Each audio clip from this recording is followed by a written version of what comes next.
Voilà pour cet entretien avec Sébastien Desabre qu'on va suivre tout au long de l'année et jusqu'à la CAN au Maroc à partir du 21 décembre. Alors on a convoqué pour évoquer le tirage au sort, une grande voix du football ivoirien, journaliste à la chaîne NCI, la nouvelle chaîne ivoirienne. Oh, ça fait plaisir d'entendre ça. De réentendre ça, enfin. Le coup du marteau. Il avait dansé lui aussi, presque aussi bien que nous, sur la dernière CAN. Malik Traoré est avec nous. Salut Malik. Pas aussi bien que toi, Nicolas, pas aussi bien, vraiment. Salut Malik. Tu sais qu'on parle toutes les semaines, évidemment. Je sais bien. Salut Nicolas, salut Hamza, salut Elton, vous allez bien? Salut Malik. Salut Malik. Toi. Comment tu vas, toi, depuis la folie de la dernière CAN? Est-ce que tu as redescendu du nuage un peu? Ouais, non, mais l'euphorie est retombée. On a eu le temps de faire pas mal de choses entre-temps. Il y a eu les éliminatoires de la Coupe du Monde. Il y a eu le premier rassemblement juste après la CAN en France avec les matchs face au Bénin, match nul et victoire quand même de prestige face à l'Uruguay. On a eu aussi les 2 défaites lors des éliminatoires de la Coupe d'Afrique face à la Sierra Leone et à la Zambie. Donc on a eu le temps de tirer pas mal d'enseignements. Mais heureusement que ces défaites-là d'ailleurs sont arrivées, ça permet de se reconcentrer pour la suite parce que, comme le sélectionneur national l'a dit lors du tirage au sort, l'objectif c'est d'aller chercher une 4e étoile au Maroc.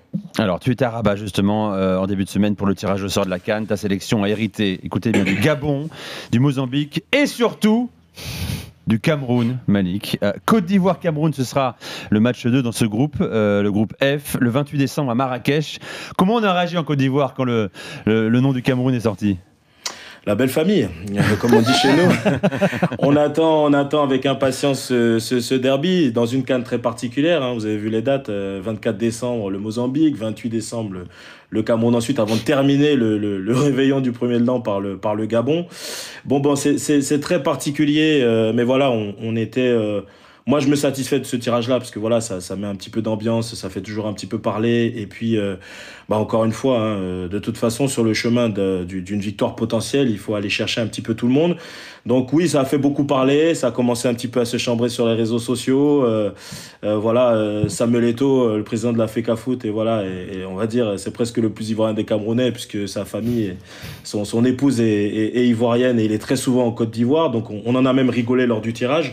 Non, c'est un tirage, pour en parler dès maintenant, c'est un tirage assez particulier quand même dans pas mal de groupes où tout est ouvert. Le Gabon, on est dans le même groupe éliminatoire pour la Coupe du Monde. D'ailleurs, on s'est imposé 1-0 au match aller, mais c'était pas du tout évident du côté de Korogo, c'était au mois de juin.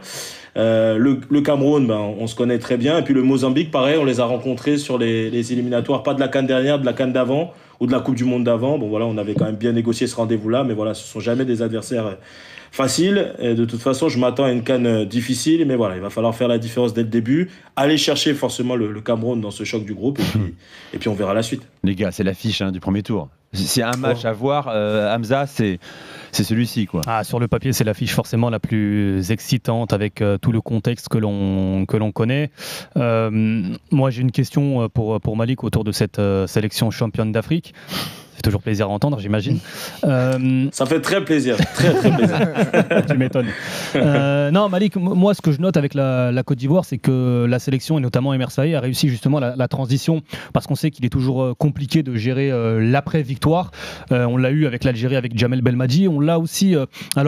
pas factuellement par des résultats, mais on a entendu les déclarations de Scaloni justement sur la difficulté d'écarter des joueurs qui t'ont sacré, qui t'ont emmené au plus haut niveau du football continental ou mondial.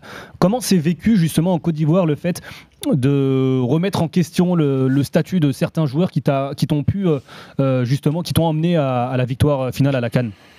Bon, ce qu'il faut savoir déjà, c'est que on a la chance d'avoir un gros effectif. Alors vous me direz, on va toujours faire le débat, la comparaison avec la génération dorée, 2006 jusqu'à 2012, voire même 2015. On a quand même une sacrée densité de joueurs. Après, je dirais pas que Emer Faé a dû écarter certains joueurs. Je pense que de fil en aiguille, la situation peut-être de ces joueurs a fait qu'ils ont été un petit peu écartés d'office, ou alors il y a eu des choix aussi personnels.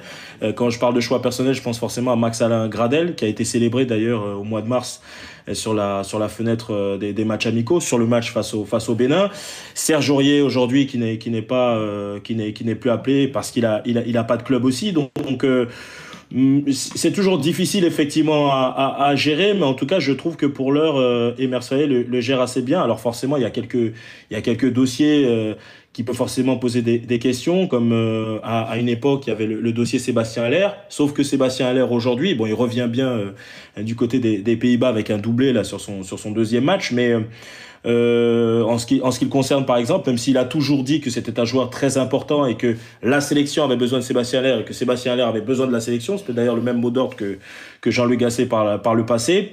Bon, il est quand même à partir du moment où voilà, il avait très très peu de temps de jeu du côté de Dortmund et encore moins à Leganés, bah, il était plus appelé. Mais derrière, on a encore des joueurs de qualité, Jean-Philippe Crasso, Bayo Vakoun, Emmanuel Latella de Middlesbrough, on l'appelle un peu moins, mais il y a énormément de joueurs. Il y avait Karim Konaté aussi. Bon, malheureusement, il s'est blessé.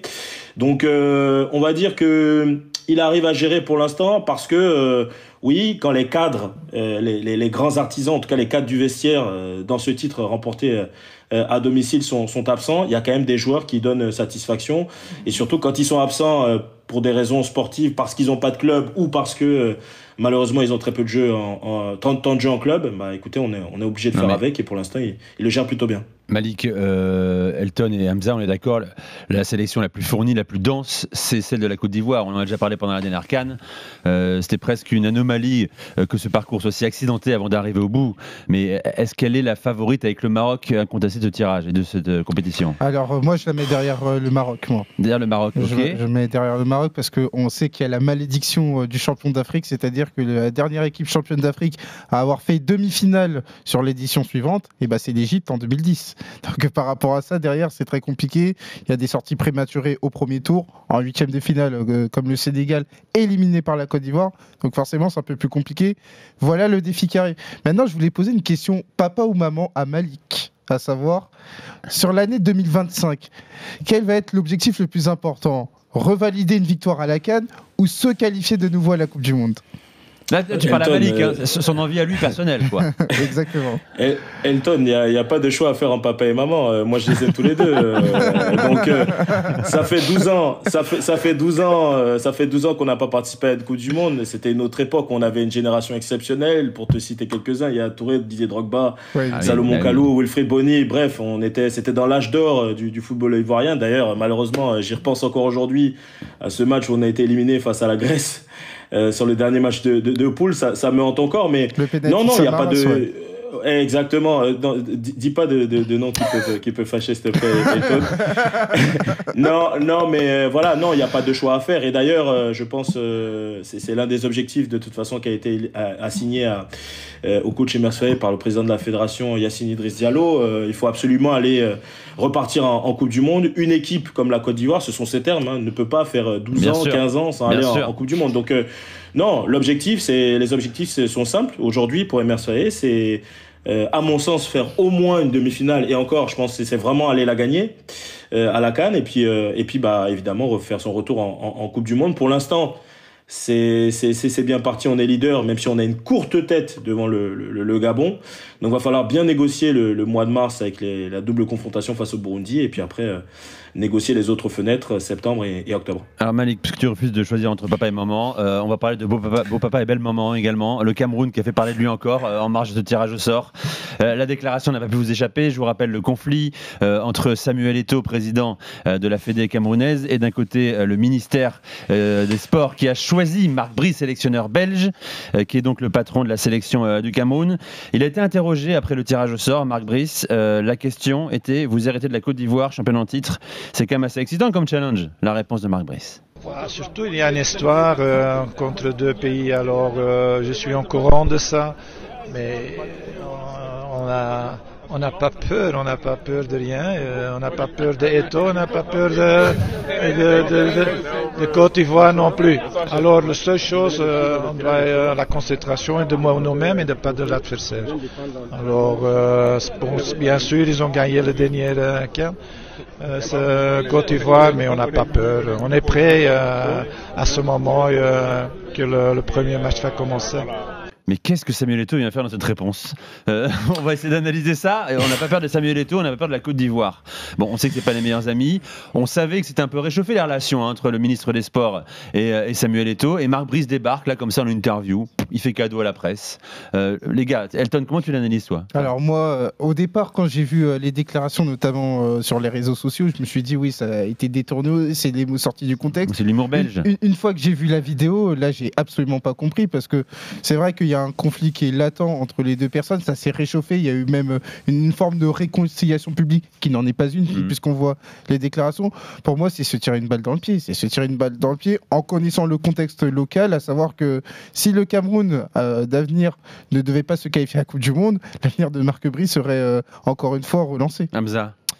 Ouais, j'avoue ne pas avoir compris et moi j'ai l'impression d'avoir un Marc Brice qui fanfaronne quant au fait d'avoir réussi à inverser le rapport de force. Je pense qu'il se permet ce type de déclaration à l'encontre de Samuel Eto'o, président de la FECAFOOT et puis ancienne légende du football camerounais, parce qu'il sait que derrière lui il a le soutien nécessaire, en l'occurrence celui du gouvernement. Maintenant je pense que c'est une déclaration malvenu, 2 qui va en plus lui ajouter de la pression supplémentaire en vue des qualifs Coupe du Monde où je le rappelle, ils sont dans un groupe avec la Libye, le Cap-Vert et l'Angola surtout. Je suis pas sûr que le Cameroun ait une marge si importante pour se permettre de se mettre le feu tout seul. Et c'est ce que Marc Brice vient de faire, je pense. Leader pour l'instant. Comment ça réagit toi qui étais à Rabat là, Malik? T'as entendu rapidement parler de cette déclaration? Ouais, moi je l'ai vu à posteriori parce que j'étais juste à côté, j'étais pas très loin derrière le tapis rouge et le parcours notamment de Marc Brice pour répondre à toutes les questions. Alors je dirais pas mieux que Hamza, hein, c'est malvenu. Après de ce que j'ai entendu un petit peu, c'est que déjà j'ai pas compris effectivement pourquoi il remet une pièce dans la machine. Ce que j'ai cru comprendre en revanche, c'est que c'était un petit peu sa petite revanche personnelle, puisque ce qui lui a été demandé par la FECAFOOT, visiblement, c'est ce qui en tout cas est relaté par la presse camerounaise, c'est qu'il devait, au sortir du tirage au sort, rentrer au Cameroun, c'est ce qui a été demandé par la fédération, le soir même.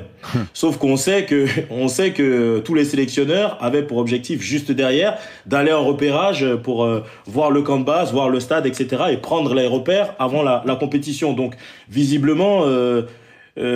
c'était un petit peu son petit pic à lui pour répondre à cette demande express qui lui avait été demandée par la fédération. Mais bon, moi encore une fois, c'est très très maladroit, très très malvenu. Alors, et c'est vrai qu'il a peut-être le soutien de son groupe, le soutien des joueurs, qui le lui rendent bien puisque les résultats sont présents, mais il n'avait pas besoin d'aller là-dessus, il n'avait pas besoin aussi de rentrer dans des considérations et de préciser que Samuel Eto'o, le président de la FECAFOOT, encore une fois, qui est son patron factuellement, n'a pas le droit d'entrer dans le vestiaire et que son groupe est assez mature, assez fort et n'a pas besoin de la présence de son président dans le vestiaire. Voilà, je pense que c'est remettre inutilement une pièce dans la machine et pour l'instant les résultats plaident en sa faveur, mais au moindre accroc, ça peut être un petit peu compliqué pour Marc Brice.